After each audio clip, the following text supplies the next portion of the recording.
Fighting Fantasy stream. It's Halloween. So of course we're starting with House of Hell, which is the new edition of House of Hell, which looks cool as fuck. It does look pretty funky. You're gonna have to fight him. Right. So we've never done a stream like this before, but I wanted to for ages because Fighting Fantasy was such a huge part of my childhood and I love it so much. And Aaron has never fucking played them because you're a moron. They're the coolest things ever. They're so much fun to play. Even for a moron? I'm excited. So I'm gonna be host, narrator, games master for tonight. I'm gonna be adventurer. I can't keep this up, it looks ridiculous. And you are the adventurer / victim of the House of Hell. Okay. Right. So first things first are the boring bits that you have to do at the start of every Fighting Fantasy books. Roll dice. Roll dice and find out your stats. I'm also going to skim the rules. Oh, what? I actually have to roll dice? Yes, you actually have to roll dice. Sweet. I'm going to skim the rules. I'm not going to go too in depth about them because you kind of figure out as you go, and I can help you out with some things. Okay, doke. But I will skim it.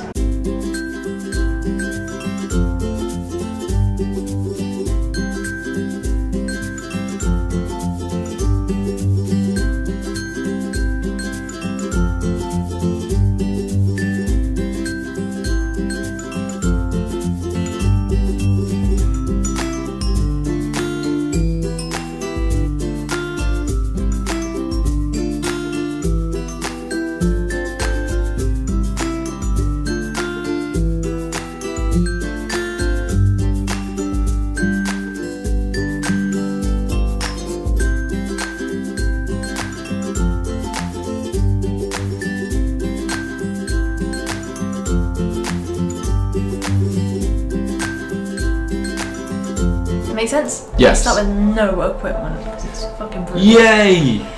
Blah blah blah blah blah blah. Got my dice.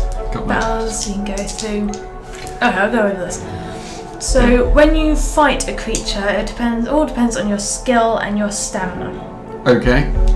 So I will roll for the monsters, you will roll for you. Okay. So for the creature, you roll both. So you're a monster. I am a monster. Of course I'm a monster.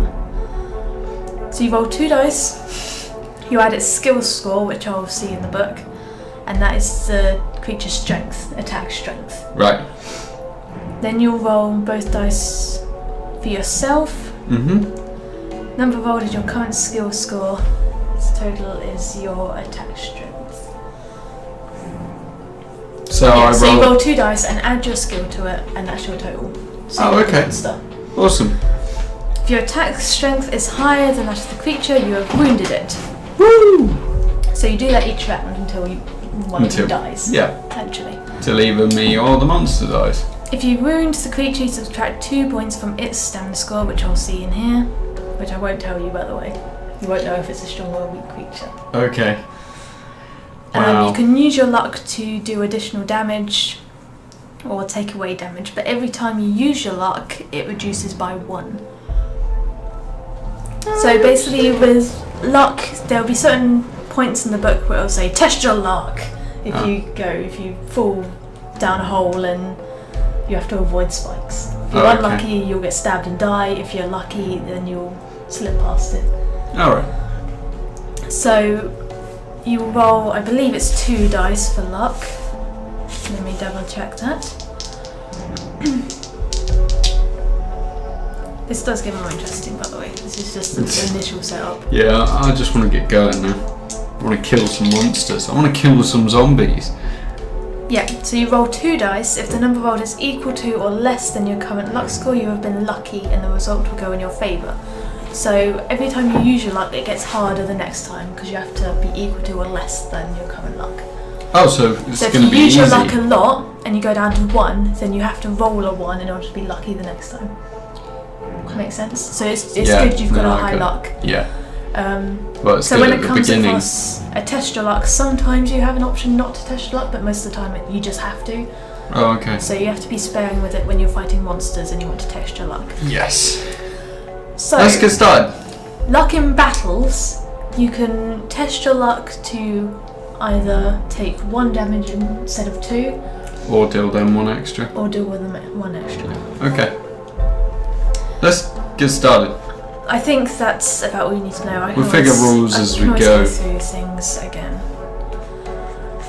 Let's Right. go! Background. For this. It's this spooky setup. Okay. The rain spatters the windscreen relentlessly. You can see no more than a watery gloom as you strain forwards over the steering wheel to see the road ahead. Although the wipers flap valiantly, they are fighting a losing battle as the rain drives harder and harder. Your foot eases off the accelerator, the headlights struggle to light up the road. Damn! You curse that white-haired old man who sent you off along this bumpy track. Damn that old man! Probably you meant the second turning on the left, or even a right turning. The old fool. Fucking 2 directions. Perhaps this is his idea of a joke. After all, Fucking didn't you hilarious. notice a mischievous glint in his eye? Something I did. vaguely sinister? Very What sort of sinister. nonsense is this? What So you've nonsense! taken a wrong turn and got caught in a downpour in the night? The rain will ease off soon. Fucking rain. Can't possibly keep up this deluge for long, and then you'll be able to... Watch out! What the You fuck? spin the wheel frantically to the left to avoid the figure who, from nowhere, shows up in the headlights. Ah! The car bumps and jolts as it bounces over the rocky roadside and thumps into the ditch. You collect your thoughts. Oh, okay. You are unhurt, One but sec, shaken. one sec. Collecting thoughts. Okay, I'm all good. You are unhurt, Oh, but shaken. fucking hell. Then you remember what has happened. The body! You must have hit the What? figure which appeared. Oh There god. was no way you could have avoided him. I know what you did last Spring out of summer. the car, praying that he is still alive. Your clothes soak up the rain as you hobble back to the road. In the darkness it is difficult to see anything, but there is no sign of a body. You consider the situation. Where's this going? Are you certain that it was someone and not a trick of the light? Yes. You can remember the arms held up in fright as the I car can. collided, and the look of anguish on his face. His Yes. face! There was something There's familiar a about face a that bit face. like this. Actually, You know when yes, you're about to be hit by a car. A man you recognised. An old man with white hair. Santa Claus. No, the man who sent you along this bumpy track. Oh. Dun dun dun! Your heart leaps. No, impossible! With a shiver of fear, you race back to the car, jump inside, force the key into the ignition, and twist it violently.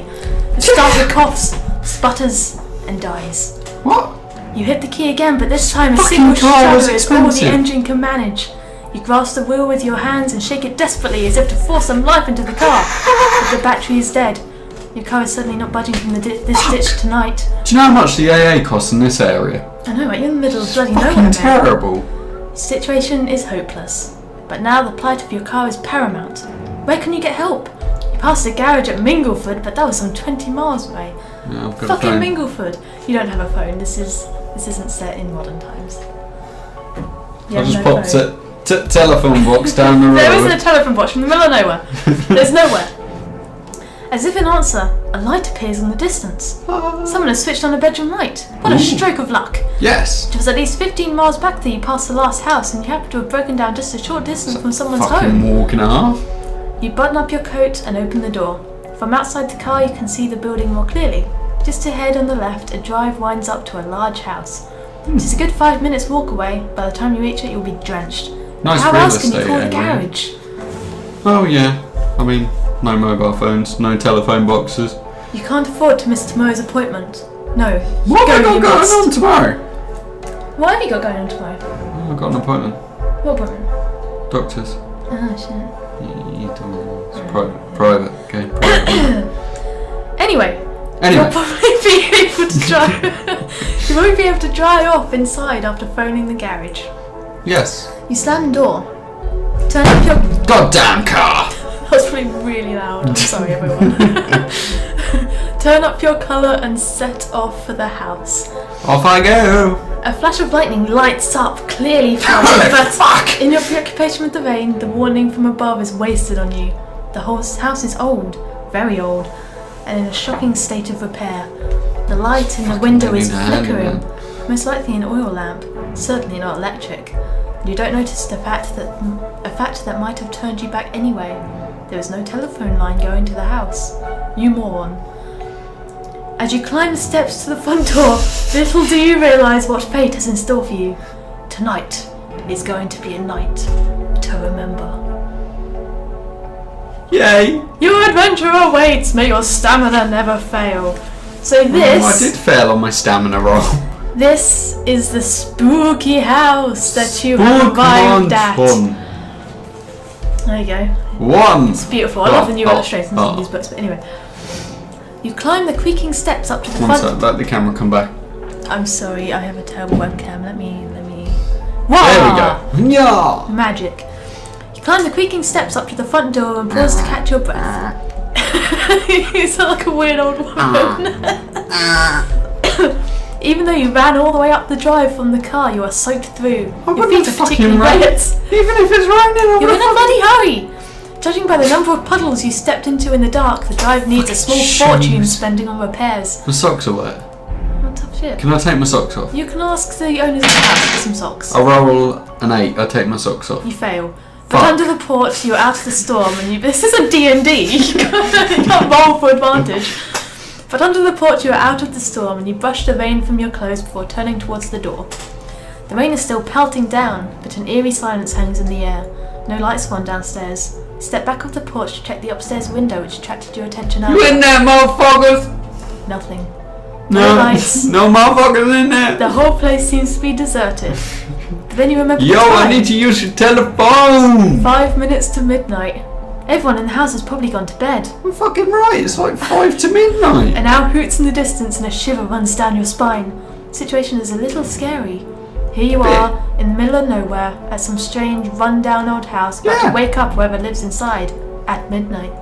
I would have slept in my car. They certainly won't be too pleased. You've got to get to your appointment tomorrow. You can't waste the night. I'll reschedule.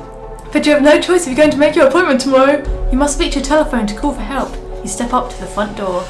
You ready for your first choice? I'm gonna die. Your first choice. Die on the first choice.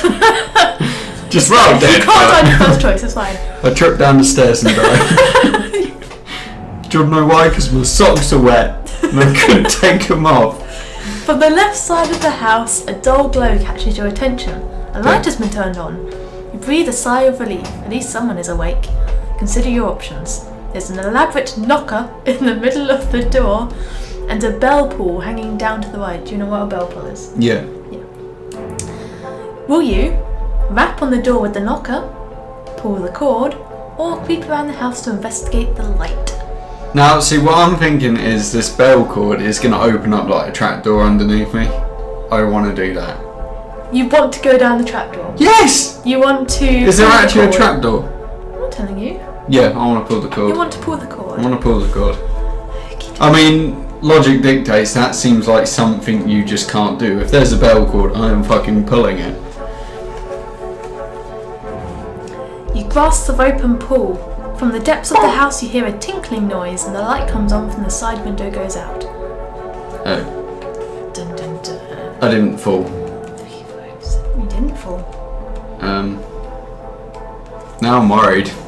A few moments later the door handle turns slowly and the door opens. Standing in the doorway is a tall man dressed in a dark suit with tails. His long face is solemn. He's got a suit and tails. Yes? He asked indignantly. You smile nervously and explain your situation. The car was broken down. The car broke. You need to reach a telephone and you are soaked to the skin. I need a phone. The car's broke. Is that going to be your voice? You've got to use that voice for the rest of the adventure now. Okay. The man's face remains expressionless. Come in, he orders. My socks are wet. The master is expecting you. Follow me. Okay. He leads you into a reception hall and tells you to sit down while he informs the master of your arrival. So, did you not hear him? What? The master is expecting you. Yeah. Your socks are wet. Why would he be expecting you? I don't know. I had no idea you'd be there. Well, I pulled the bell cord, so if it's a doorbell, you're going to be expecting someone, aren't you? Right. You sit down in a solid carved chair and look around. The reception hall is certainly not what you would... What's the... The reception hall is certainly not what you would have expected from the outside. It's not what I expected. It is elegantly decorated with rich tapestries and fine oak panels. A number of portraits line the walls. It's a good word. A sturdy...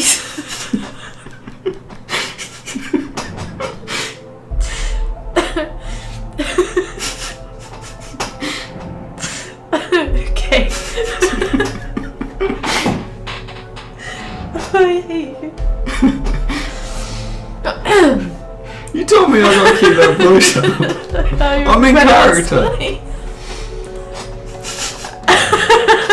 Will you shut up? A sturdy 16th century table is set against one wall. Will you wait for your host to arrive, study the paintings, or hunt for a telephone? I'm gonna be a good guest. I'm gonna wait for matey to show up. You know, I'm in his house. You gotta be a gentleman, in fact. I'm a gentleman. 277. You got a telephone? Footsteps! Someone is coming! The tall man you met earlier walks in, opening the door for another tall man dressed in a purple smoking jacket. Ooh. May I present my Lord Kelnor, the Earl of Drummer. Hello, Lord. May I suggest you making a note of his name? Here we go to notes page. Go then. What's his You're in name? charge of your notes. Lord May I present Lord Kelnor, K-E-L K-E-L N-O-R, the Earl of Drummer. You're gonna want to write down his full name. Fancy. The Earl of Drummer. I'm giving you a big hint by you remembering his name. The Earl... These are my notes. Okay, fine. There you go. Wonderful. Lord Kellner, fancy douche of chicken drama. Lovely. May I present to you? The Earl holds out his hand and you shake it. His grip That's a is KFC strong. bucket. Will you let me read? Otherwise it's going to take a fucking long time to finish, right, okay? I'll stop now. His grip is strong and his eyes pierce yours. His lips widen to a soft smile. You begin to tell him of your predicament. What now? You missed the face up of it. It's pretty good. I was trying to do the lips wide and smile thing. You begin to tell him of your predicament, but he holds up his hand. I'm broke. Please, I can see that you have been caught in this filthy storm. Let us sit by the fire, and we will see whether we can help. That Franklin, socks away. tell the cook to prepare some food for our visitor. You protest that you do not wish to be any trouble, but your host ignores you and leads you to a drawing room where a fire is burning. Not a big fan of chicken drummers either. You take off your coat and sit down. Heat of the fire makes you feel comfortable once more. Franklin's returns with 2 glasses of brandy. Ooh, nice. Will you relax, drink the brandy and ask if you can use the telephone, or will you wait and see what he asks you? If I wait, do I still drink the brandy? I'm gonna wait and see what he asks me. I'm a guest. Okay, I'm a guest in the house. Okay. You know, this is You're just being polite. No, that's fine. You're just being polite. normal wearing, you know? I'm chilling. Your host is a little annoyed by your nervousness. Come, he says. There's no need to be afraid. Has your little accident caused you to lose your nerve? Drink your brandy. You'll soon forget your fears. I crashed my fucking car! As you watch him, your mind begins to play tricks on you. Is his expression one of genuine concern for your welfare? Is there a hint of something secretive in his eyes and smile? You shiver, and your fear of the situation is evident. Add 1 fear point. How did I get spooked? That's pretty bullshit. Your fear is now... One sec, you haven't shown the viewers the nuts. Yes, I have. You forgot to switch on there. No, I didn't. I had it on there while you were writing. Whilst I was writing Lord Chicken Drummer. Yes, they've all seen... That's fucking spooked me. I am not happy now. A short while later, Franklin's appears. What's up, Frankie? Your meal is served, sir, he Nice. says to the Earl. You both rise and go through to the dining room. Oh, what's for dinner? That's fucking dinner at 12 o'clock at night. Exactly. What the fuck? That's why I'm scared. The dining room looks magnificent. The long table stretches between two fine chairs and is laid Made out of oak. with gleaming silvery cutlery. That's silver, that's fancy, son. A rich red wallpaper covers the walls and the room is lit by a sparkling chandelier, bristling with candles, which hangs from the ceiling. Where the fuck else would it hang from? It's a chandelier! The chandelier hangs from the ceiling, did you know that? No, I had no idea on that. You take your seat and the butler moves behind you to offer you wine. That's a bit creepy. Bro, step the fuck away. Will you take... okay. Will you take the white wine or red? Now this is one of these bullshit fighting fantasy questions where one answer will get you killed, the other one will be fine. White wine. White wine? Yeah. Alrighty. I've never liked red wine. My finger in there. I'll have white wine. You want white You've wine? got the leader, just in case. I do have the leader. You want the white wine? Sure. Yes. So we're up to a checkpoint. You've hit a checkpoint. Okay. Woo! The wine is dry and light, obviously a very expensive vintage. But there is a puzzling aftertaste which you cannot place. Perhaps there's a little sediment in the decanter. No. He's fucking jizzed in this, hasn't he? The taste is more like aspirin. Too late, you realise that your wine has been drugged. You start to raise yourself from the table. The effects are already taking hold. You stumble, fall back, and crash to the floor. Consciousness fades. Turn to 173. He's about to do some dodgy shit to me, isn't he? Mm-hmm. Yep. You open your eyes. Your head is spinning, and it is some time before you are fully aware of the fact that your hands and feet are bound. What the fuck? He's kinky. The room you are in is empty, but you work out a plan. You will hop over to the window, break the glass, and use it to cut yourself free. Pulling yourself to your feet is awkward, but you manage it. Oh, shit. And with a mixture of hops and shuffles, you arrive at the window. Yeah. Outside, the wind is blowing, and the wind is blowing the rain against the window panes. Will you go ahead and smash the window with your hands, something of a risky business, or will you instead test your luck? I'm a fucking badass. I'm smashing that window with my hands. You don't want to test your luck. Why would I test my luck? Okay. I'm going to test my luck. You do want to test your luck? Yeah. You sure? Yeah. Okay. It costs 1 luck, doesn't it? 86, yes. Okay. I think I'm doing pretty well. Right. I'm still alive. Roll your 2 dice. It's going to be 11 or under. You got 6. Woo! Right. If you were lucky, you managed to escape the splintering glass without harm. I broke the glass. 7. I didn't harm myself. Oh, so I've cut myself free. Yep, you're free now. Cut yourself free and massage your wrists to get the circulation moving again. One sec.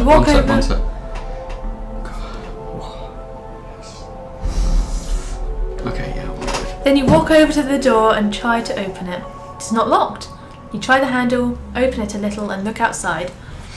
You open this on a first floor landing. Facing the door is a balustrade. Balustrade. You know, like a banister. Yeah. And looking over the banisters, you can see the entrance hall below. So you're on the second floor. Mm. To your left, there are 2 doors in the corner of the landing, which runs along to the right. If you wish to go this way, turn to 287.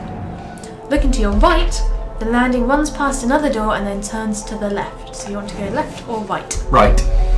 You want to go right. Yes. Landing runs past another door and then turns to the left.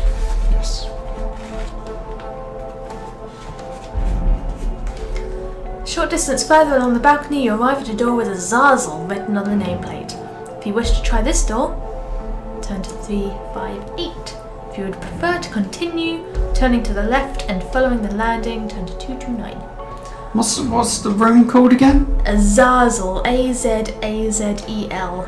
A Zazel. I don't like the sound of that, so I'm going to carry on. You don't want to try the Zazel room? Are you sure? You've got to find a weapon or something. Yeah, it sounds like there's going to be bad shit in there. Alright. So you want to turn left and follow the landing? Yeah. So I've got two weapons. Mm-hmm. Follow the landing round until you reach another door on the right-hand side. A nameplate identifies it as the Erasmus room. If you wish to enter this room, turn to 140. Ahead of you, at the end of the passageway, is another door. You can go in there as well. I want to go into the one at the end. So you don't want to go into the Erasmus room? No. You want to go to the end of the passageway to the other door. Sounds like a magician's name, and a magician that you just can't trust. 3, 2, I'm still alive. This is going alright. Oh, that's a lovely picture. I'm alive! At the end of the corridor ahead of you is a stout wooden door. Yep. While you are considering whether or not to try this room, a noise behind you startles you. You spin around, only to find that the wind is rustling wall hangings. There's nothing to be afraid of. You turn back and are amazed to find a faint white figure has appeared in front of you.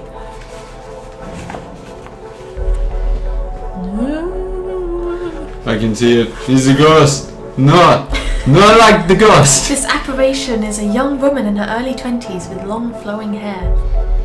It's probably quite hot. I need my silver sword. She's dressed in a white bridal dress and has seen better days, just ripped and torn. No shit, she's fucking dead. Oh, thank you, I have found you in time, she says. Hello. I must sort you immediately. Come, let us go into this room. Will you follow Why? her? Or do you suspect a trap and would rather turn back? Whichever you choose, you must add 1 fear point for your encounter. She's my girlfriend. Follow her. You're going to follow the lady. I can't keep that voice up. God. To enter the room, she passes right through the door. Well, fuck You, of course, must use more traditional methods. Well, You turn the handle and walk into the Apollyon room. It's Polygon? an elegant bedroom. Yeah. Fine floor-length curtains hang along one wall. An enormous bed with lace coverings is against another wall, and opposite stands a beautiful dressing table with a huge mirror. Yeah. The woman hovers in the centre of the room and bids you to sit down on the bed. Okay. Your coming here has been no accident, she starts. And I must warn you of the terrible dangers you will face here. This house is ruled by the master, I met him earlier. He's a dick. a powerful black priest of the night named Kelnor, Earl of Drummer. Earl of Chicken Drummer. I would guess that you are to be offered to the demons of hellfire. I'd write this down as a note. If you survive that long. What? I need notes. Can you open notes? Wop, wop, wop. Wop wop. Right, so what am I writing down? I would guess that you are to be offered to the demons of hellfire. Demons. The demons of Hellfire. hell. If you survived that long. Yesterday they trapped a girl, a pretty young district nurse who happened to call. She's to be offered tonight. Again, I'd know that down. I cannot let this devilry continue. Yesterday they trapped a girl, a pretty young district nurse who happened to call. She's to be offered tonight. So you're probably gonna wanna save her tonight. For fuck's sakes. What? Tonight! She's going to be offered tonight. So you gotta be quick. Jesus Christ. Okay. Ready? Got it. Yeah. Let's get into that shit, Jesus Christ.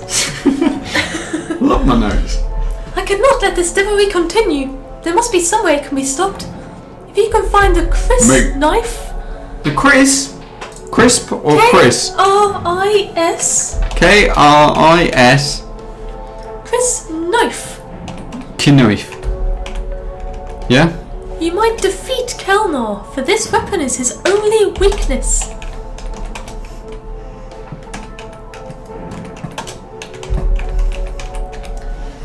Oh, well done. Right. Please help me. You will probably find it in... No! Quick! We are discovered! I can hear the hounds! Go! Leave this room! Dogs come from? You stand up. She was right. Can hear barking getting rapidly closer. She motions to you, pointing at the door. You run to the door and peer outside. Nothing. The barking gets louder and you turn back towards the ghost, who seems to be struggling with something. She is involved in a night with 2 huge glossy Great Danes, just snapping and clawing at her. She's a ghost, she can just like... You take a step forwards, but it is hopeless. You cannot help, as you cannot even touch the beasts. I thought it said breasts at first. Can't even touch the breasts! And your help would have been very welcome, because the dogs are much too powerful for her. She's weakening and, as she does so, her image fades. Moments later, she disappears completely. Satisfied that the job has been done, the 2 Great Danes disappear also. You are alone.